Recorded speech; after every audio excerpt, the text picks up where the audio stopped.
Colorado has some of the most breathtaking scenery in the United States. With incredible mountains and forests, one habitat that gets overlooked is the grassland. While in Colorado, we went to look for unique birds at a national grassland located on the eastern side of the Rocky Mountains. Hey everyone, today we are going to one of the most interesting grasslands in Colorado, the Pawnee National Grassland, and we have brought a secret weapon with us, our friend Ben, who knows the area really well, and he's told us that we have a good chance to see a lot of the target birds that we're looking for. Some of the basic ones should be around, and then we're also going to go for some that are a little more specialized, like mountain plover. So we're really excited to see what the grassland's all about and hopefully get some live birds. After driving through the countryside and spotting some birds at home in the plains, we got to the spot where we would begin our birding adventure. So we made it to our location in the grasslands, and we are just going to cruise the road and stop periodically to listen for different species. We already did see a lark bunting, but hopefully we'll get some better views. But this is kind of how we're going to do it, cruising, stopping, and listening.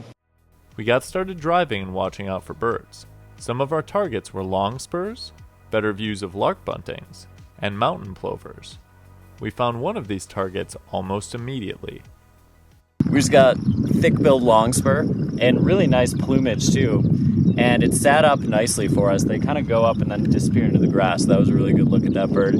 Thick-billed longspur was formerly called the McCown's longspur, so this is the new name now for this bird. Really good looks actually at thick-billed longspur. A really unique looking bird because it's so pale compared to a lot of other species that you see, and has that nice dark chest marking that you can really tell to set it apart from the other species that are going to be out here. Got probably the best looks I've ever had of it, and it's really good at disappearing in the grass. We got on it, and then all of a sudden we were all like, where did it go? And then we saw it fly away. So happy with that so far. That's a life bird on the board for you. Feeling happy with our looks at the longspurs, we moved further down the road, but on the way, we're treated to a truly spectacular sighting of a thick-billed longspur. Just had a thick-billed longspur sit up really close to us on a post. That was incredible. So we're all stoked about that view. We're going to try to keep going and see what else we can get here. You said that was your best view ever, man? Yeah. Definitely my best photos ever. This place has changed since you've last been here. Yeah. It's gotten way better.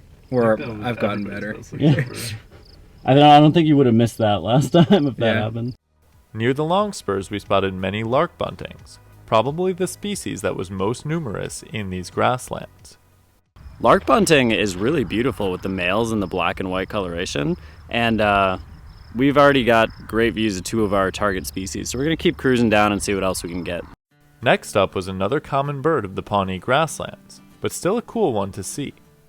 Had some really nice views of a horned lark. They're a species that you'll see hanging out on roadsides, but sometimes they don't always give the best views. So in the grasslands here, we've gotten some good looks at pretty much every species we've seen so far. Having found many birds easily, it was time to try for one that would prove to be much more difficult. We're at the mountain plover spot where most of the sightings occur, and Ben was telling us they like kind of the more open areas, so we're looking by this prairie dog town. Ryan just said he found a snake. What kind of snake?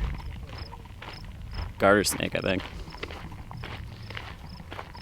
Always cool to find some herps, but that's why it's great to go with local birders, because they have all this insight, and even just to know, what section of grass to look at is really helpful. But you need to see the prairie dog town too, but we're going to keep looking for mountain plover after we take a look at this snake. After looking at the garter snake for a bit, we turned our attention to the mountain plovers, which would prove to be a big challenge, not only due to distance, but also due to the number of other animals out in the field. Looking for mountain plover, but it's tough with how distant it is, and there's a lot of prairie dogs out there that kind of look like the plovers too. So we're gonna look for a while. If can't find them here, we'll cruise down further. While scouring the grass, we saw several prairie dogs, a very distant burrowing owl, and finally, Ben spotted our target birds. There's a couple of them. Look in the scope. They're moving left. Hurry, Derek. Okay, Slightly I'll go first. down from center. Oh, yep. We observed the mountain plovers for a while at a distance, before moving on to try and find some individuals closer to the road. Good news is we got lifer mountain plovers. Bad news is that the views were extremely distant. So we're cruising the roads right now, checking some other spots where people have had them. Ben says that there should be some good habitat around here, so we're hoping to get them a little bit closer to the road. We cruised around, checking fields for mountain plovers and fence lines for perching birds. While doing this, we found one of the best camouflaged birds in the country. There was a nighthawk that we saw just sitting on this part of fence here, and it is doing its thing, looking like it blends in like a tree branch. Following our nighthawk sighting, we had an encounter with a classic plant of the western US. We're taking a look along this fence line for birds, and we're noticing there's a lot of tumbleweeds here. And you think of tumbleweeds as a quintessential western thing because of all the films and the movies. It's actually a non-native plant that lives here, and you do see them kind of rolling across the landscape, getting caught up in fences and things like that. So that's what we have out here, a classic now non-native western plant. Finding many interesting things, but no other mountain plovers, we decided to focus on a different species. We couldn't find any other mountain plovers, so now we're switching gears and we are looking for chestnut-collared longspur. In my opinion, one of those beautiful longspurs, and hopefully we can get some actually presenting some good looks to us, but getting Derek his lifer is the first priority. We're switching habitats too, so we're going into some different looking areas. And, you know, birds love their specific habitat type, so if we can find the habitat, I think we'll find the longspur. With Ben's knowledge of the grassland birds, it took almost no time at all for us to track down Derek's lifer, chestnut-collared longspur. We got it! It's not in the, you know, the striking, beautiful plumage. It's an understated, you know, brown cream plumage, but we'll take it. So we'll take what we can get. I think when I was like 17, I got my lifer here, and it was also non-breeding plumage. Have we seen a full-on breeding plumage here? Right here. Pawnee, no. We're lifer buddies. Yeah. With non-breeding longspurs. Wanting to find a bird in breeding plumage, we continued looking around and quickly found some out in the grass. We did end up seeing some nice male chestnut-collared longspurs, and they do look really distinctive and really pretty. So we're going to cruise up further, see if we can find any a little bit closer, because they were distant, but that's awesome. New lifer, and this is definitely some different habitats. Maybe there will be some other birds that we weren't expecting. We continued north, getting closer and closer to the Wyoming border, eventually finding a place where many birds were perching up. These fence lines have been an absolute gold mine in this field because stuff wants to perch up. We've seen horned larks, we've seen the lark buntings, we've seen a variety of sparrows, and we've seen chestnut-collared longspurs on this, so it's been fantastic. This area proved to give us the chestnut-collared longspur views we were hoping for, as well as a great chance to view other species such as Swainson's hawks.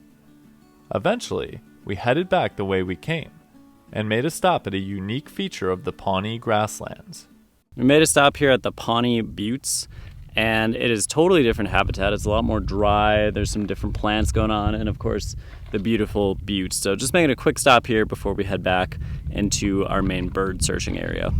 After checking out the buttes and the surrounding area, we had one last species we were hoping to find. We're now heading for a spot where we can hopefully get our last target bird, the Cassin's sparrow, but on the way we checked out a pond that we actually looked at earlier in the day, and now there were 2 Wilson's phalaropes added to it. So that's a cool bird that you don't think of being in an arid place, but where there's water, there can be shorebirds. So we'll see if we can get Cassin's sparrow, and then I think after that we're going to call it a day at the grasslands.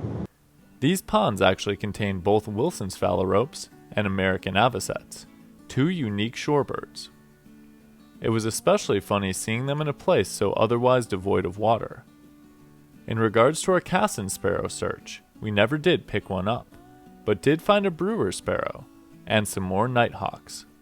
So there are 4 individual nighthawks perched on this fencing. It is just so funny to see them kind of dotted and all using their camouflage, thinking we can't see them, but they're doing a good job. So they're just chilling out there while we're looking for Cassin's sparrows and admiring them as well.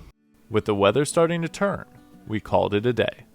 Looks like we actually have a storm coming, so we are going to head out of the grassland, but it was a really cool experience to see all these unique species that live here and get some life birds as well. So I would say overall a great day birding at the Pawnee National Grasslands.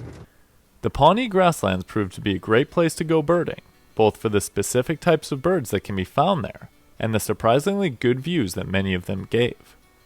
If you're interested in seeing any of the birds that we saw, we would highly recommend the Pawnee Grasslands. Just make sure to have plenty of water, a car with good tires, and that you don't mind getting a little dusty. If you like this video, take a look at one of these. And as always, thanks for watching. We'll see you next time on Badgerland Birding.